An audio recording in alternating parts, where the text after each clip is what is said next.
You're listening to the AFTERBUZZ TV network. Now the largest new media platform on the web and your #1 source for after-show entertainment. Very good, Keith Johnson.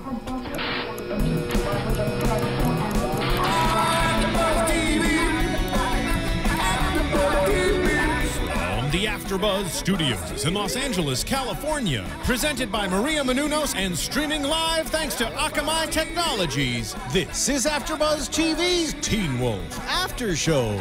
We'll break down tonight's episode and get you all the latest news and gossip. And now, another post-game wrap-up show for your favorite TV show. It's AFTERBUZZ TV's Teen Wolf After Show. Hello, AfterBuzzers. We're here during another AfterBuzz TV after show for MTV's Teen Wolf Season 4, Episode 2, 117. I'm your host this evening, Kristen Snyder, and joining me, AfterBuzz TV host June Lee. Good evening, everyone. And our special guest this evening is your favorite TV mom. She plays Victoria Argent on MTV's Teen Wolf. Please welcome Eaddy Mays. Oh, thank you, thank you. It's awesome to be back. Thank you both. Truly, thank you for asking me to be back again. Love having you here. It's You good. are our favorite TV mom. You said that until tonight. This season is a game changer, and so I'm ready. Let's bring it. Right? I have to ask you, now being a hunter, Kate broke the code here in order to be a were-jaguar. She didn't take her life like she was supposed to. Yeah. What are your feelings on that? She's broken a lot of codes. And the first one I want to go ahead and say right out of the box is because I got a lot of tweets about this, and I've seen a lot of it on Tumblr, and it's very disturbing to me personally. So I want to throw, first I guess I should let me put this disclaimer. I went to IHOP before this. Here, let me just put this. These are my opinions. They are opinions. They do not necessarily reflect those of the show. And this AfterBuzz may be a little bit different then as a consequence because Season 3 to Season 4, very, very different things have happened. But let me address your question. Thank you for asking. So we'll start off on kind of a serious note. Jill Wagner came back. She is a fantastically funny, enjoyable, engaging gal. I loved working with her in Season 1. I am deeply disturbed by the storyline and her kiss of a young man and the implications of that, and it was really troubling to me. However, what I will say is this is an alternate universe. He very quickly came back as Derek Hale, of course, very quickly came back as a grown man. Still a lot of disturbing elements. When we saw the flashbacks of her, Jill looked very grown up when she was torturing Derek Hale. We saw some of that at the end of Season 3. So, yes, it's disturbing. She's a psychopath. So that's disturbing in and of itself. So this is just one more disturbing element. So her behavior, her treatment of others, there's nothing legal about any of it. There's nothing appropriate about any of it. And that's the way this alternate universe is going. So please, gang, please keep that in mind that this is not, it's not like we're talking about anything that might be okay in, IRL in the real world. So that's true. Out there to begin with. Very true. But no, it's totally not okay with I Eaddy or Victoria Argent. No, it's not. I mean, they're one and the same. Well, yes, sadly, I think it is good use of self in this particular case. But as far as the code goes, and one of the things I've really enjoyed lately in this last year or so is doing live events and also writing fanfic. Love it, love it, love it. You've been writing fan fiction for Teen Wolf? Fanfic, yeah. So Tumblr, and I know I'm due one. I know I have to write one, and there's so one of the there was a fan at a convention where I appeared, BiteCon, that said they won a prize, and their prize was me writing a fanfic for them, which was a high honor. And so start the fanfic of Victoria Argent coming back as an alpha. And so I started that. Oh my gosh. So that is cool. Genius. No, that's brilliant. And not my idea to do it. So I would love to take credit for it. Thank you. Yes, exactly. Brilliant. So, no, really. Thank you. I mean, yes. You've always been an alpha mother. Yes. So it would make perfect sense. It makes perfect sense. All of the characteristics, the nobility, and I think that would be kind of perfect. Thank you. And I agree. And I think that's definitely a direction the show could have gone. And what you asked me last time and what people have asked and asked and asked, I tweeted before I came on and I said, so anything you guys want to know, let me answer this outright. I had multiple people say, would you ever come back to Teen Wolf? Either as a flashback, and then somebody went, wait, can you even come back now that Allison's gone? And that brings up a really good point. Of course, it's Teen Wolf. Anything's possible in this universe. However, it's still a business, and it's still show business. And Jill Wagner has a long-time relationship with MTV, going back years and years. She has a sex appeal and a youth that What are you talking about? sorry. I could totally take her in a fight. But But my point is, she absolutely has, and she's a wonderful gal, like I said, and a terrific actress. So Jill coming back, when I saw that in the finale, and I didn't know. So, and there I was sitting in this great theater and surrounded by the cast, and we just had this great party. I'm watching, and the smoke starts, and Derek gets shot in the chest, and it's these boots, and I thought, I know I didn't shoot that scene, but boy, I thought that would be me, and I did. And so I did think that was the way the show might go, and I think that's why they left it open with Victoria Argent's death, but I'll own it now, and I'll claim it now. No, I don't think it's ever going to happen. I think it frankly would almost be trite for Victoria Argent to come back. I mean, Jill just did it. Yeah. You know, unless it's Sad. unless there's some sort of mirroring or, there to happen to, but it's a very different show. And certainly not come back as flashbacks. 'Cause once I saw Allison's death, it was like, well, I guess I won't be getting any emails, but you're right, you never know. You never know, especially because, we've seen characters come back again and again, and you could even come back as somebody else. You never know. And as long as we still have Chris Argent. That's true. I mean, your whole family hasn't died off yet. Right, and boy, have there been some threats made online, like, Jeff Davis, don't even think about that. But it's funny because several people said, what about the missing Chris Argent that he's been missing from the last couple? Right. So and I got several of those tweets, and what would I say to him? And that is all part of the fanfic that I'm writing, and to let you guys know. But so of course you can go to my Tumblr and see it on Tumblr. It's what's your Tumblr? It's just my name. I go by my name on everything. Okay. I don't do anonymous. My mother taught me that when I was little. She said, if you can't put your name on it, then don't write it, don't say it, whatever. Good. Right. Wisdom of Eaddy. Well, Eaddy's wisdom. Hashtag Eaddy's wisdom, or Eaddy's mom's wisdom, really. And I had to do it. Oh, my mom, she talk about alpha mom. But absolutely that. So it's Eaddy Mays on Tumblr, and that's all you have to do is search that. And I do have that, or YouTube, or whatever, Google, Twitter, all those. It's just my name. But in the fanfic that I started, and some other people have picked up, one of my favorites, Simon, and I think it's in Scotland anyway, have added on to some of that fanfic anyway. So but that fanfic starts with me appearing as the alpha wolf in Allison's room and addressing it with her.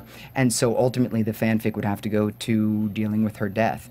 And I have to say that would not go well for Beacon Hills, and it would be, and I said this live at a convention. Somebody asked Posey, and this was another one of the tweets. I did want to answer this. Somebody said, and it may be one of your questions, so please stop me if I'm jumping. Okay, why are people on Teen Wolf not mourning? Why MOURN mourning? Why there's so many deaths? Allison's death.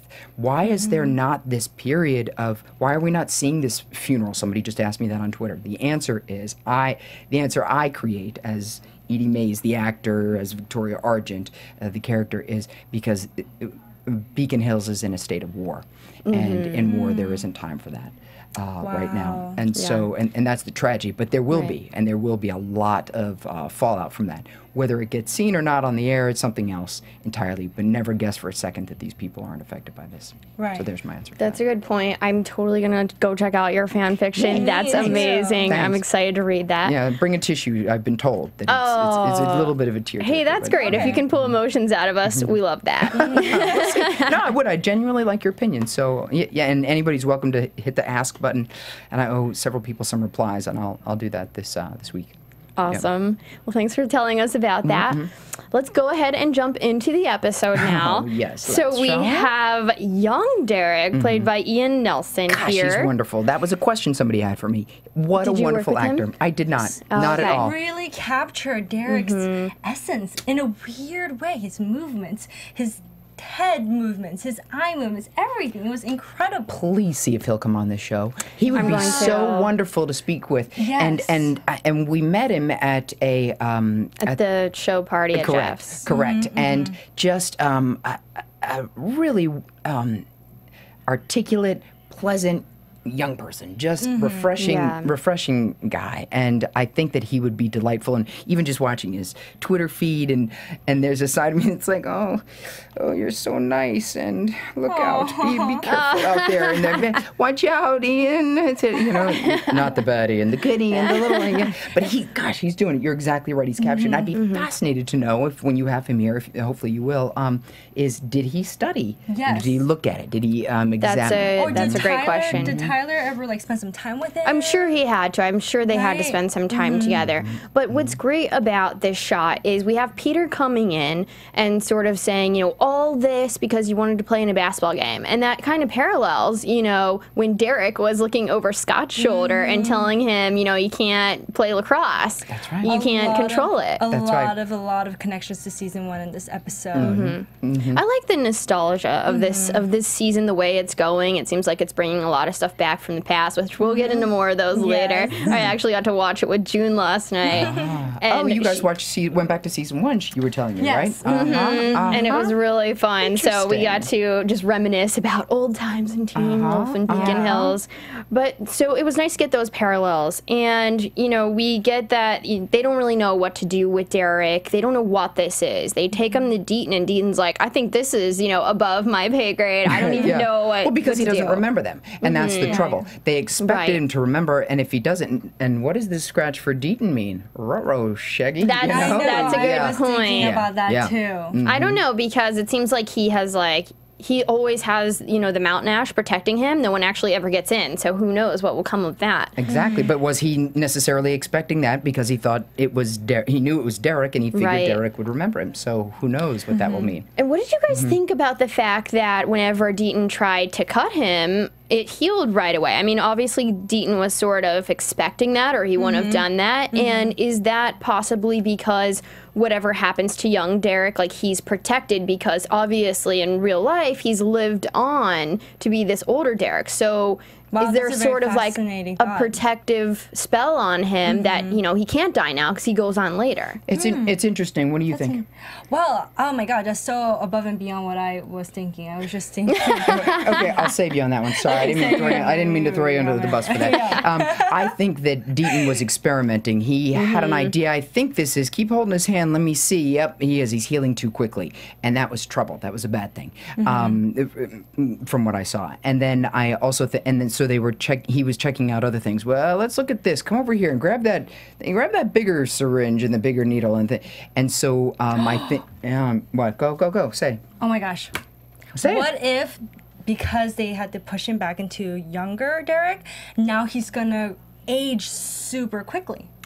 See, and So it's like I don't know. it's like Benjamin Button. I knew it. Exactly. And he shrinks, and now he's this little tiny werewolf. It's like a werewolf puppy. I don't know. I don't know, but I don't think they'd go that storyline because a lot of people were even sort of mad that they didn't understand why he was young, and they were afraid this was going to go on a bunch of episodes, and it didn't. It only went on as far as we one know. episode. Who knows? Everybody wants. That's a good point. As far as we know, is it going to waver back and forth? Is that what the could. cut was about? Was that to see? Wait, his body is changing. There's something that has affected him because he was in the freaky tomb. Yeah, thing. you know what? Honestly, I hope that he becomes something else. Everyone's changing? Yeah, everyone's changing. We got Jaguars now. I don't really want him to be a wolf anymore. I kind of want him to change into something else. What did the golden eyes mean? That's the thing. Well, of course, blue eyes mean you've taken the life of an innocent, and yellow eyes mean you don't. So now is he progressing back? Is he now an innocent because of where he came from? Wow. Exactly. That's the only. So before he ever hurt Paige, they went back all the way to the. Right, which makes him very young when he was kissed. Just saying. And right, I also just want to throw out that really, as I was plunging the knife into my chest, my eyes were yellow, not blue. Just saying, never took the life of an innocent. Yes. Just throwing that out there. That's good to know. Okay, Yeah. good. Just throwing that. Okay, that's true. Right. So I don't know what this means for Derek. I'm worried for him, but let's continue on Are you in worried the for? episode. I have a question for you though. Okay. Sorry, see, I do this every time. That's kind of rude. Do Is it. rude? Go for Okay, it. No, 'cause I make love her like a it. guest Nobody here. really asked me questions. Go Really? for it.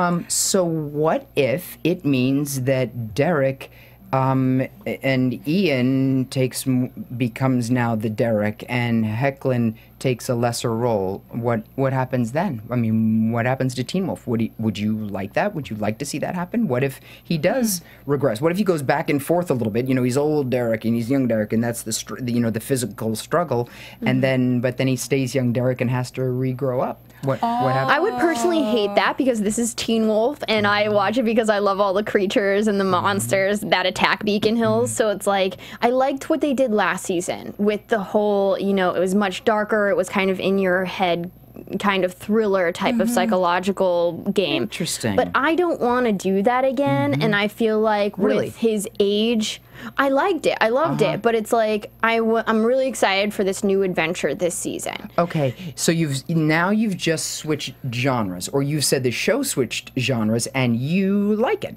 So you're saying that last season, and I agree with you, frankly, that last season it was more of a thriller, and more of a psychological thriller, really, and that this season, on season 4, it's more of an action adventure. I gotta say, there were elements of the Goonies, Power Rangers, Like the Mummy. Indiana Jones. Yes, A lot of that. Oh, the tomb thing. I think that could work with Derek Mm-hmm. going back and forth from young Derek and old Derek, but like you said, it is show business, and I know a lot of people are like, no, we want Tyler. We love little Derek, but we want Tyler. I mean, look at him. I think it might be interesting if, like, every time he gets angry, he turns into, like, Tyler Derek. Right. And then when he simmers down, he becomes That's again. not a bad idea. We should tweet somebody that idea. We should text them. Well, you guys tweet that. I'm going to continue on with the episode. Okay. So, Derek, obviously young Derek goes back to what his den was. He goes back to his family's house. The cops pick him up because obviously he's not allowed to be in this area. He doesn't understand where his family at, What is up with what's that going cop? on. Parrish? No, the other other cop. The other cop. What an a-hole. Am I allowed to say that? I think I don't know. was, He said it actually. Right. The whole thing last night when he called young Derek that. So yeah. I think he was really taking on interesting. a stereotypical role opposite of Parrish, right? You have to have that conflict on screen. So needed. I guess maybe I'm with you. Every Yes, good right. guy needs an enemy.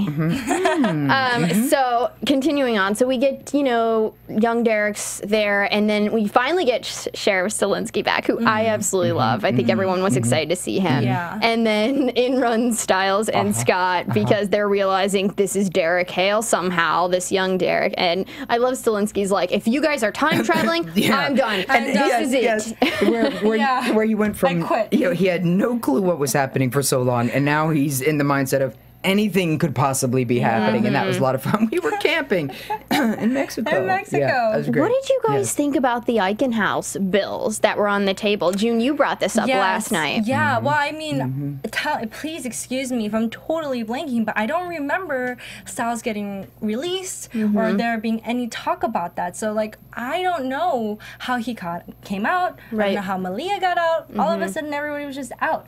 Well, And they admitted themselves to Yeah. the hospital, and those hospitals are pretty expensive. That's true. So, I mean, obviously, they were on Sheriff Stilinski's desk. It was a second notice. He's not paying them. Do you think something's it was a gonna bill? happen. Do you think it was a bill?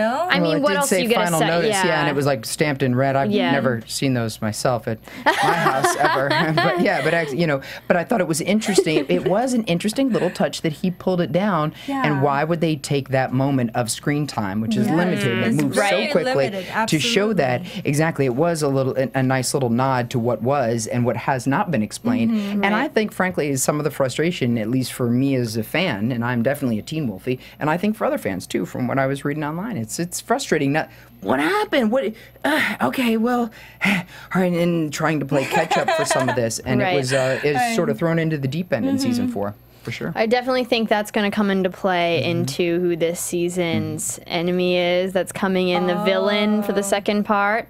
But continuing on with the episode, then, you know, Scott ends up lying to young Derek to kind of save him that unnecessary pain at this time, because when they do get his memories back, he'll remember what happened to his family. So did you guys agree with that? Because we never see Scott lie. So what'd you guys think about, I mean, Scott even said, I didn't feel right about doing that, and Stiles is like, he did the right thing. How did you guys feel? Wow, a lot of like moral ambiguity in this season so far. That's more ambiguity. I will say that there was no mention of the fantastic line there afterwards when Scott said, you know, something about. I think I can say it. They said it on Teen Wolf, and he said, you know, I really, put my ass on the line, and Stiles said, your ass is fine. Yeah. I thought, really? On this show, nobody's going to acknowledge that Stiles just said to Scott that your ass is fine? That's true. Slackers. I know. Teen Wolf I was slackers. thinking that. I was thinking that. That was a very funny one. It was. You don't really see a lot of like Scott and Stiles kind of bro love like that. Well, I think we're going to You again this haven't season. been on Tumblr enough. It's definitely. Is that a thing? Yeah. Oh yes. Oh yeah. I think especially yes. now it's gonna be. Yes. Okay, so let's move on to Scott's dad being back. I hated the line. That's my very quick answer. And Derek would have known. He would have known. Scott even said he would have known. He said he would have picked up the higher heart rate. And I was pissed that he, when he said, "Oh, I lied to him," and I thought, right. And so how come?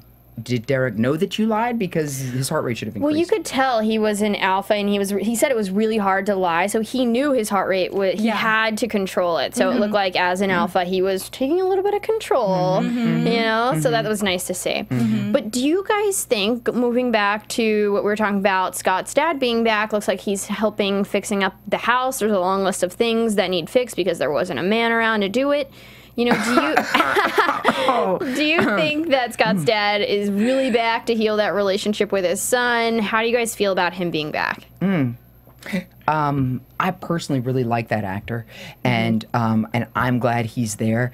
I think it will provide an interesting conflict with what I think we all want to see is Stilinski with Melissa McCall. Right. So I think that will, and that should be some fun. I'm glad he's there. Again, this show is about the kids though, but parents or the absence of parents are an important part in a young person's development. So I love that he was there. I did think it was a little trite that it was, there were some things around the house that needed to be fixed, and like there's the toolbox in the middle of the empty dining room or whatever. Yeah, it's like no, what come is on, he Melissa's doing? fine. She's fixing the house that kind of sounded like an excuse for something else he was doing. Yeah. So maybe we'll see where that goes. Right. He could be a villain. We never know. He kind of came back out of nowhere. He wasn't there, you know, to ever help Scott. So we don't know what his motives are. Sometimes they're villains in the real world. Yep. Yeah. Yep. That's a great point. I would love to see a villain from the real world come into play who doesn't have powers. That would be nice in Teen Wolf. So then we get my favorite scene where Stiles brings young Derek over to Scott's house while Scott goes to talk to Peter. And, you know, Cousin Miguel. do you guys want to talk about that? How it's a throwback. Yes. You know, that was a Totally. great scene. Scott's dad is there, offers to eat with them, and then we have that back and forth, which it's Derek. You know, everyone loves Stiles and Derek together, and it was great that we got to see even the young Derek have that kind of like, we don't agree on anything kind of like back and forth that we love with the older Derek. Right. And we do the cousin Miguel again. It was season 1, and do you remember this scene? Danny was in Stiles' room. Right. They're trying to crack down the phone, trying to figure out who sent the text, I believe. And, you know, Derek is in the background just like sitting with like a blood stain on his shirt, and Stiles is like, hey, why don't you change your shirt? You got some blood on. And then like he takes it off, of course, and we see the abs, and like Danny's like, hello. Explain that. Yes, and his explanation. He's like, this is too tight, and like you see his muscles. Well, and it seemed like the clothes that the young Derek was wearing seemed really similar to the outfit that Stiles was telling him to put on that time. I don't know. And it might have been a good wardrobe choice just to remind us of that, to have it be a nice recurrence. But it was a funny bit for sure. So funny. Before we go on with Kate, kidnapping a young Derek and the way she goes about that, I want to talk about Maria Menounos' new book that's out, The Every Girl's Guide to Diet and Fitness. It's on Amazon right now. I have to ask, first of all, because she talk about abs, right? And then I what a know, lovely right? segue. Good job. Here's the thing. Please tell me you talk about that on every AfterBuzz and not just on the one I'm on, because all of a sudden I'm like, now I'm all set. Is this a fat joke? Are you trying to tell me something? No way. She just released the book, so we want to tell everybody. Of course, it's an amazing book. I read her first book, Every Girl's Guide to Life. And we were just saying this too when we saw that was her beforehand and after. Yeah, she lost 40 pounds. I mean, and the thing is she's got this. She looks like she has like people pay to look that beautiful, but it absolutely looks like natural beauty. And she really does. And this is how she did it. So you know, if you guys are struggling with losing weight,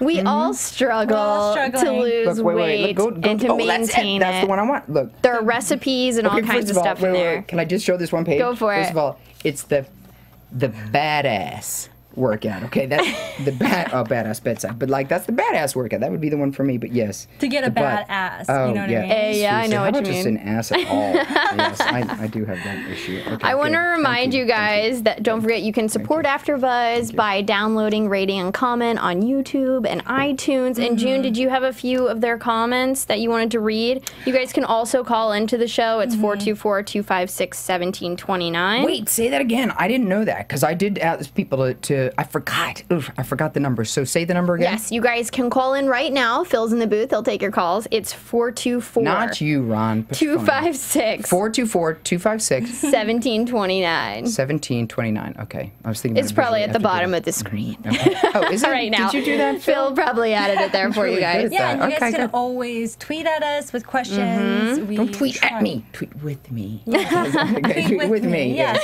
you can try and tweet at me, but you might not survive that very long. I want to talk about Malia breaking in Stiles' bedroom to spoon him every night. Okay, and not that's just spoon hilarious, him. But yeah, go ahead, say it. Not just spoon him. There's something else going on because he was showing Scott the scratch marks on his back, I'm sure, right? Yeah. That's not the part I was talking about. Okay, the fact that he's the baby spoon. He's the little spoon. Of course he is. What do you guys think about this relationship? It kind of seems like I'm not sure how much he's really... Of course I know he cares about her, but she is kind of pushed this relationship on him, I feel like. She's really taking control. She's the one breaking in the bedroom. It's not that he doesn't like it, I'm sure, but it's nice that someone kind of sees Stiles the way we do, and she has just this immediate love for him. Right. Well, I think she sees him as a part of his pack, you know what I mean? I feel like it's not just a sexual or a sensual thing. I feel like she feels like he's family and that she has to protect him. Like, she's willing to leave behind everybody else. That was awesome too. I'd never leave you, Stiles. Yeah. I'd totally leave them. But I would never leave you. And then, you know, Holland's like, yeah, it was awesome. It was good. There's an innocence there. Well, and innocence might not be exactly the right word, but you're getting to it that it is, that there's there are no rules. She has had no social mores. She's had Kristen none of loves that. that. Yes. She's a wild child. I'm a wild child, and so I love when they do that. Yes. I think that we've done way too much surgery on our landscape, and we just need to get back to, you know, the origins of where we come from, and not, you know... And no excuses. Yeah, and not put it, like, eating stuff that's been created basically like plastic out of all these manufacturers. I mean, I brought it's like... you cookies, by the way. Sorry about that. But you made them with all organic ingredients, I'm sure. Totally organic butter. I milked the cow myself. No, actually, we'll just turn over the good. I saw that cover of Time magazine. No, butter is good. And I mean, I digress. I'm sure that's a chapter here in Maria's book. Butter. Yes, organic is always very important. But we people, I'm just gonna say, we have been lied to. We have been lied to for such a long time. It truly is the cover of Time magazine. Yes, yes. And like, if anybody's interested, please tweet me because I will tell you guys the truth. Fat is not I'll bad. tell you the truth too, but it won't be about butter. Anyway. No, butter is good. No, I agree with you. Here, to butter. Well, okay, the thing I like... Okay. Great, guys. Butter, you drink for me. So Malia, she, you know, she's asked by Mr. Yukamura. He's back. That's nice to see him again. Awesome. With the good haircut, by the way. I really liked loved his haircut. It was what, the undercut, the hipster haircut. I think that's what it's called. I love that. Oh, we've got somebody displaying it here as well. Actually, Ron's in the studio with me, and he sort of has that haircut. I love that haircut. Yeah, I do too. I think it makes any guy gorgeous. So. Well, it doesn't hurt to look like Ron. That's true. So they asked. They asked Malia, a president question, and she's been raised in the woods. She doesn't know history, and so and it turns out everybody else in the room knows. So I didn't like that. I felt bad for her, and she's like an animal with the markers in her mouth and everything. That's so cute. She's like trying to. But have you been there? I have totally been there, to the point of tears, where it's like I feel like I should know this, and I don't, and I've absolutely been there, and that's one of the reasons why she is my favorite, or one of my favorites for sure. She's my favorite new character. She's caught a lot of hate online too, and that makes sense. I didn't know that. Stydia, I think. That's where a lot. Well, and because is she meant to be?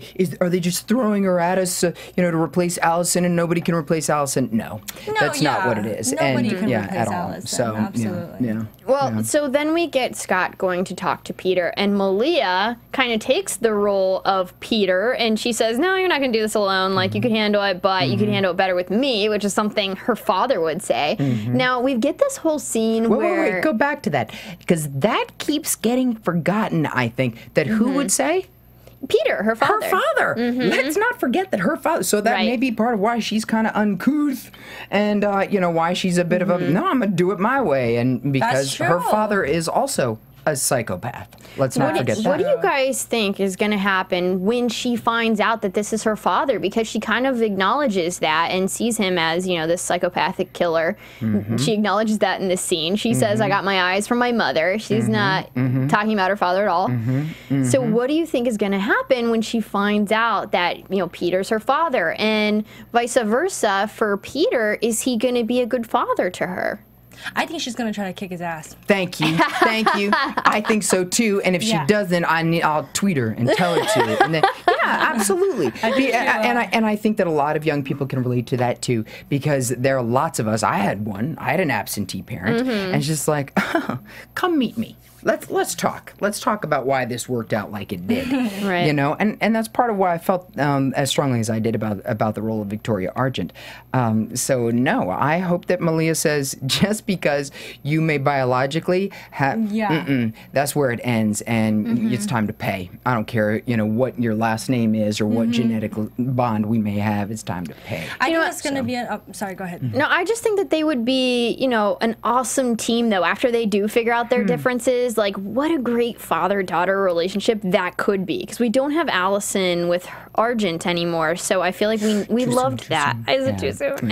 What I was gonna say is that I think it eventually will happen. I think this is gonna be one of those things where it's a very supernatural couple. A were-coyote daughter and a werewolf alpha used to be psychopathic father.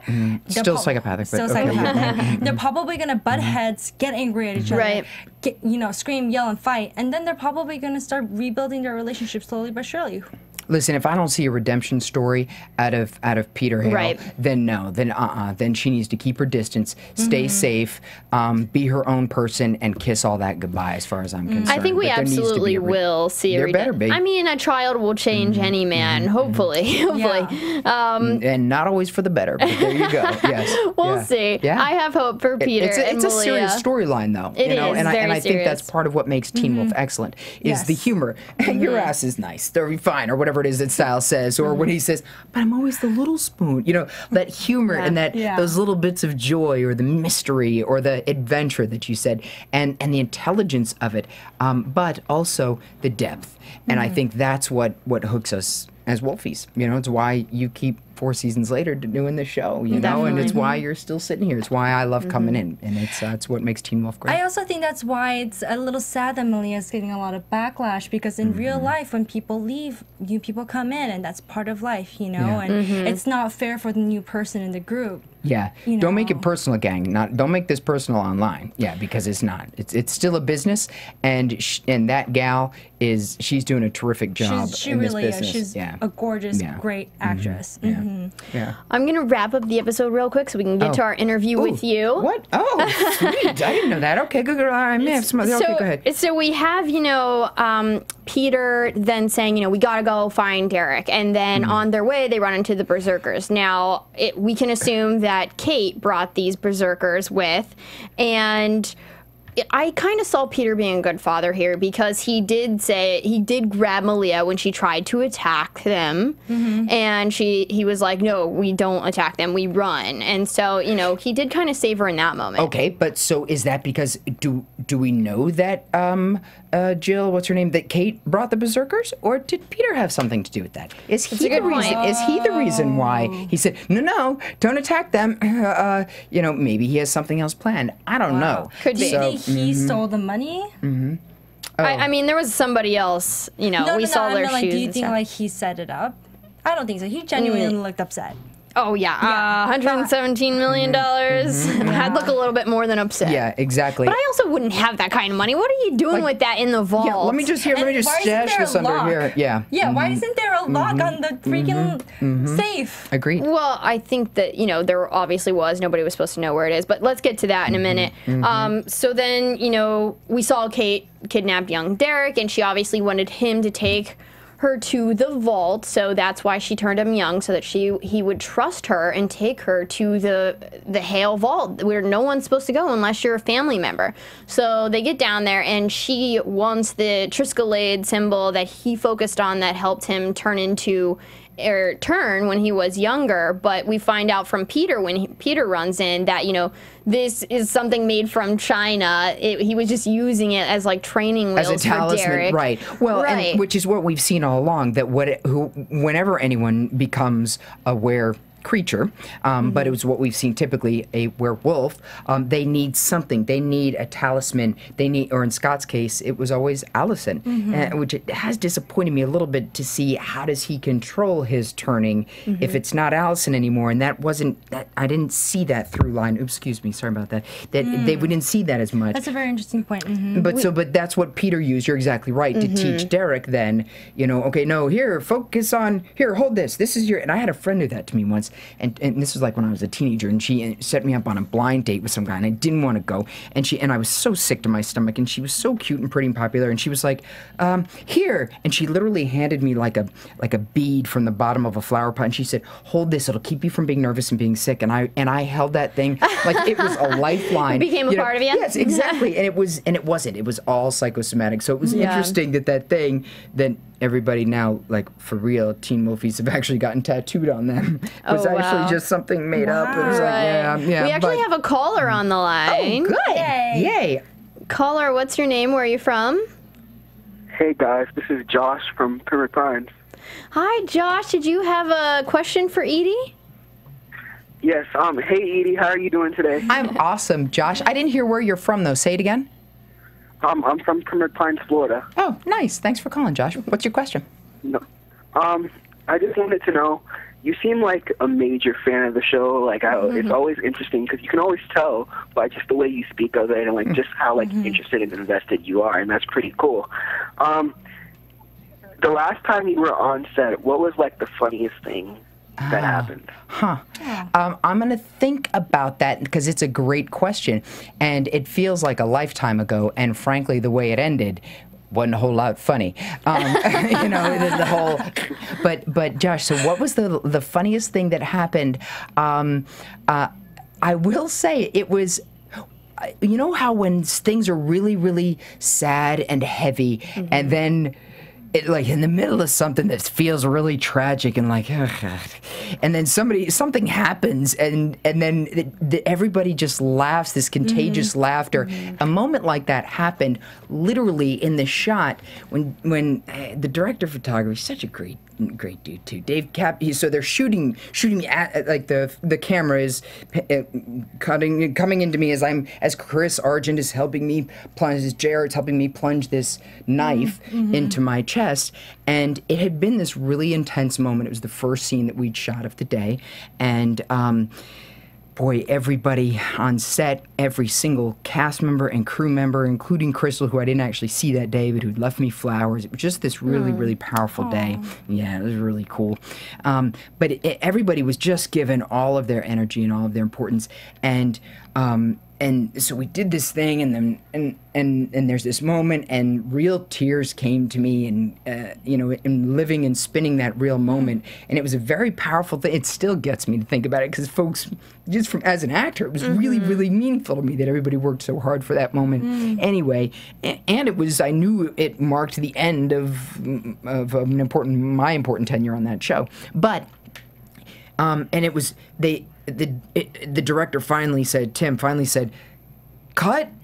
He almost didn't want to say cut, which is also kind of ironic. You think about it. But and there was just utter silence, and nobody said anything. And I just sat up, and there were the tears and thing, and it was just this stillness. And then the DP said, I got the tear. We even got the tear. And it was just, for whatever reason, it was not that funny, but at the time it was just funny. It was just like, yes. It reminded us that it was still a business, and he was so pleased that his job had worked well. And we thought, yes, we'll do honor to the show. So, I don't know, it's a long-winded answer, Josh, but I hope that answers your question. It's mostly a business. And Posey said this the other day when we were at wherever it was, we were at a con, and he said this: there aren't a lot of pranks that go on. There aren't. It's still a business, and we still got to work. Well, Josh, thank you so much for calling in. We love hearing from you. You guys, don't forget at home, you can call in and join the conversation every week with us on Tuesdays. Continuing on to the rest of the episode, so Peter got robbed, $117 million. Who do we think did it? Was it the Mexican hunters, or Raya and her crew? I don't think so, because she said she wasn't going to cross the border, until Scott took an innocent. So I don't think it's her. I think it's whoever the new villain's going to be, and I think it might be someone from Eichenhaus. What do you guys think? Who robbed Peter? You want to go first? You want me to go first? Okay. So several people tweeted me tonight, thank you for your tweets, and said, are you the benefactor? And please tell me that was you wearing those very manly boots, and I won't spoil anything in the show. And other people said, would you come back to Teen Wolf? Yes, sure. That's all I'm going to say about that. However, do I think that it was... now, also, people ask me, who is the benefactor? I'm not going to say that. I'm not going to say whether I know or don't know, and I certainly am not going to say who that person is. However, that's what I think is going on. I think, could it be Victoria Argent? Sure. Could it be Gerard Argent? Sure. It could be a lot of different people. We haven't seen the last of him yet either, so it could be a lot of people. But there's some fun stuff getting ready to happen. And Chris Argent, he has been gone, and we saw him lose his wife, we saw him lose his daughter. That's enough to drive someone crazy, And or not crazy, or make him keenly focused and be like, okay, and he is a Peter, hunter. Yes. Yeah. Let me go take what's important to you now. Right. And we never have known exactly what Peter's motives are, except for the fact that he wants everything. He wants power. So, maybe Chris knows something we don't, and he saw the right time. Now, I want to ask you guys really quick before we get into your interview. Was Kate really just in it for the Triskelade, thing to focus on to help her, change? Or was she in it because she knew about this money? Yeah. I don't know. I think it's a great I think it's a great question. I think, gosh, I don't know. I almost feel like maybe, to me, that amount of, old money always kind of reminds me of vampires for some reason. So you think there's a vampire? I don't know. Maybe there's maybe there's something else. I do not think I don't think you can ever, with any person that is that clinically insane and disturbed and a psychopath, have a motivation. I think we always try to. We always try and think of the whys, and the whys kind of don't matter. But I absolutely think that power and money are what empty people believe is important in life, and it's just not. That's what I think she believed was important, and so I don't think it had anything to do with her trying to control the change. I don't think she has any interest in that whatsoever. You think it was the money? She knew about the money? Absolutely, because it would get her more power, and I think that I think people whose motivating force is power, I think they are psychopaths, yeah. I agree. I just want to say I agree with you. I'm just jumping on that. Thanks. There you go. Thank you. Here, cheers. I concur. Cheers. Thank you. So before we roll into predictions, I want to ask you, Eaddy, a few questions. I love it. Thank you for coming on, of My course. pleasure. Always. So, you know, a lot of people come to LA, you know, to get their first big break. Could you kind of talk about what your first big break was and maybe some advice that you would give to them? Right. I absolutely will. And I also mentioned this on Twitter, on Tumblr, excuse me, because I have had a handful of people ask me about that, and lots of people want to be in this business. Being an actor is awesome, as you guys know. It's wonderful, wonderful.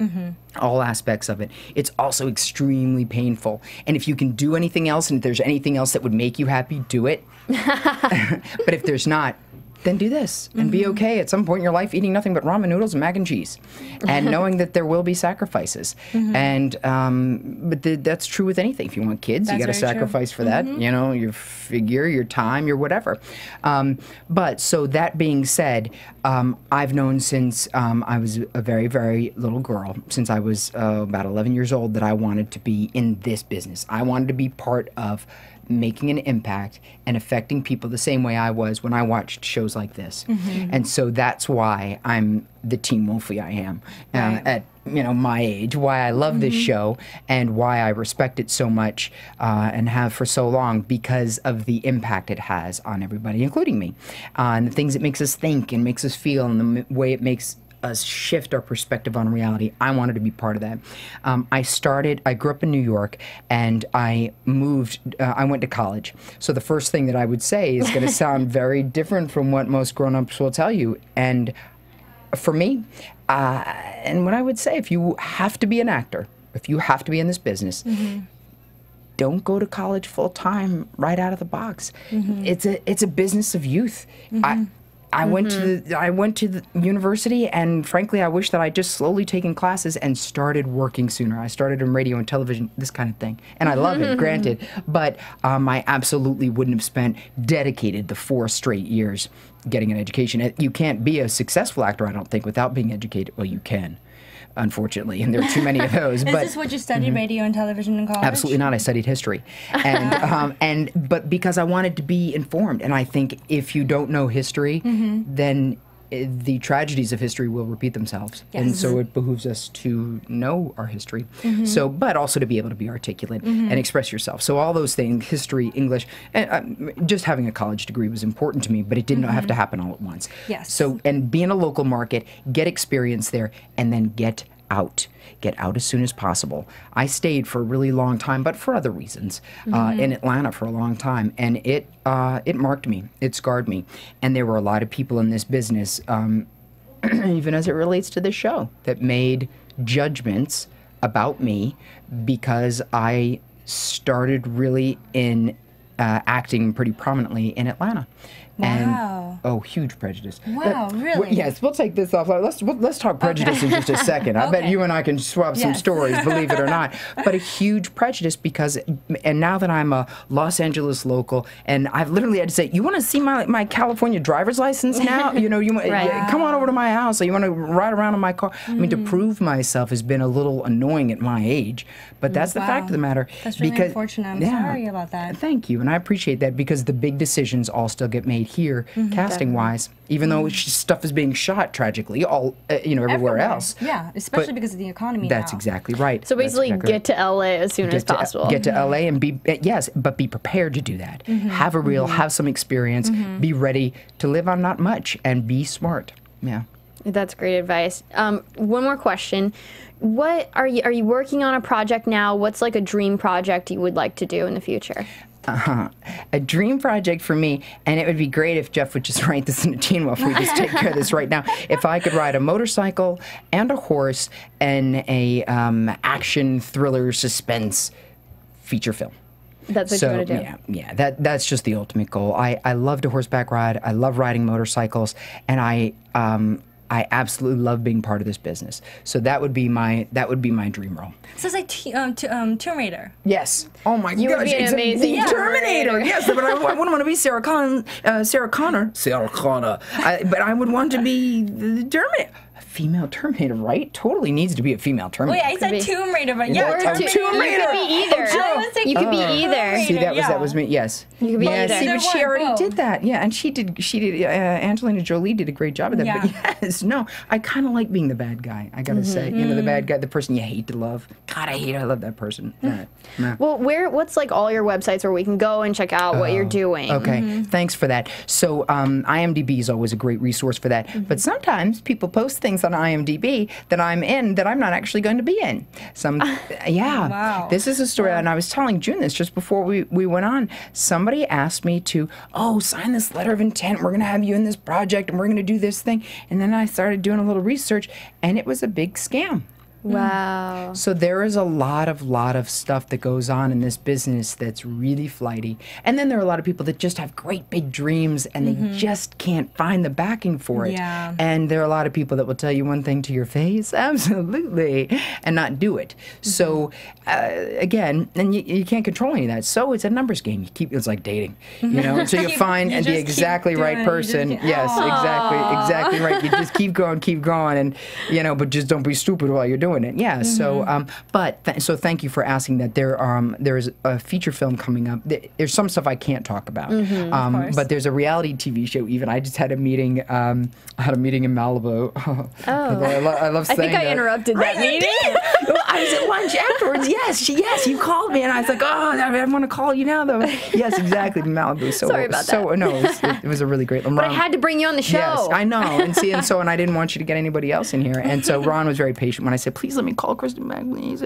But we did. We had a nice meeting, but it would be a reality television show, and I would be one of the judges, and of course I would be cast. You would guess as the evil, mean judge. No. You would think. Maybe not. I don't know what they'll decide. But I hope that show comes to fruition. But That would be again, awesome. They're just things in development. I'll keep you guys posted, though. Okay. Thank you for asking. Okay, great. Is that fair? Well, before we go out this evening, I want to see if you guys have any predictions for where this season's going. What do you think?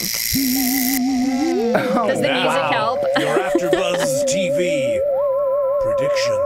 Oh, hold on. Let me conjure. That kind of gets you in the prediction mode, right? Like, you just feel the ideas Just spinning. cut the music like that. That was terrible. Phil, what's the matter with you? Okay. She wants more music. Okay, go ahead. If you have a prediction real quick, because I got a prediction. I just don't know that folks necessarily want to hear it, and I don't know that I'm necessarily allowed to say it. I should have held my opinions card back up. What I think is, someone from the Eichen house is going to come back in and they're going to be the enemy this season.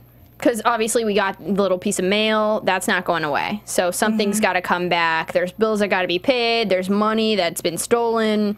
Something's going to happen with the Eichen house. Someone's coming out of there. Yeah, something involving money. I also feel like Lydia really, really needs somebody to lead her.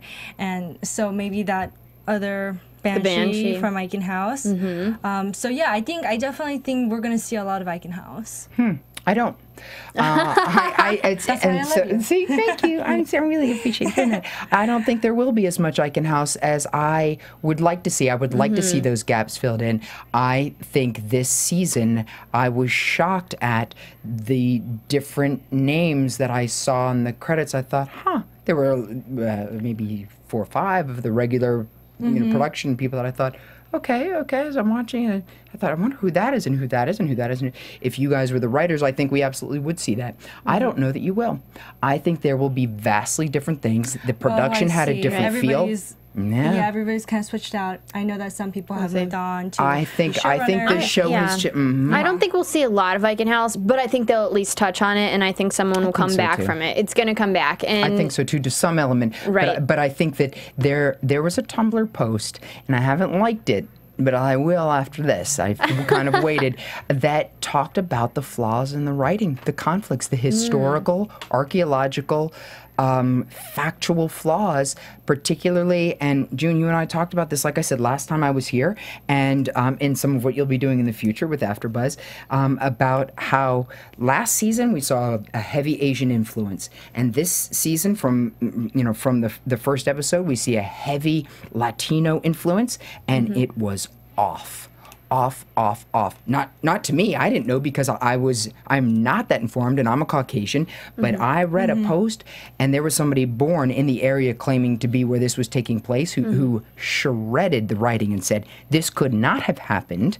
This is a falsity. This is inappropriate. This is not okay. And from this particular show, which I have been so proud of for the other things and how this show has been a proponent of so much diversity, I was shocked to find, I thought, oh no, what happened? How? Wow. How did they let that slip?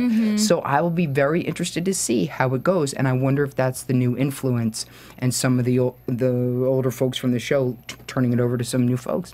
So Are you talking about the Aztec temple and the church? Yes, that's exactly right. I'll repost that. I'll send you a link to it, actually. Okay. You know what? I feel like in TV you can forgive a lot. It's not like we're watching the History Channel. True. So these fans at home who are having trouble with it, I mean, this is a fun show. This is a sci-fi fun show. Yes. I get that they do bring in a lot of history, but at the same time, you got to forgive when the facts are not exactly on, because we can't make good TV if we're following all that stuff. Exactly That's already been written. Not a documentary. They're writing their own. So don't get too, if you're concentrating on those little tiny pieces, you're missing the whole story. So look over them, continue to fall in love with your characters. Come back and see us next week. Thank you, Eaddy, so much for joining us. Thank you. Where can we tweet you? Oh, at Eaddy Mays, or find me on Tumblr at Eaddy Mays, or my website is eaddymays.com, EADDYMAYS, on all of it. Thank you. And where can we find you, Jen? You can find me at @ms_June Lee at Twitter. Awesome. You guys can find me at Cinematic Escape on Twitter. You can check out my blog, cinematicescape.com. And we're going to have a lot more special guests for you guys this season, so keep tuning in. Thanks so much for joining us. Good night. From executive producers Maria Menounos, Kevin Undergaro, Phil Svitek, and the entire AfterBuzz TV staff, we would like to thank you for listening to the AfterBuzz TV network. To watch or listen to other after shows and post comments or questions, be sure to visit AfterBuzzTV.com. I'm Sir Richard Wentworth, and this has been a presentation of AfterBuzz TV. Buzz you later. The views expressed herein are those of the hosts only and do not necessarily reflect the views of AfterBuzz TV or its owners or principals.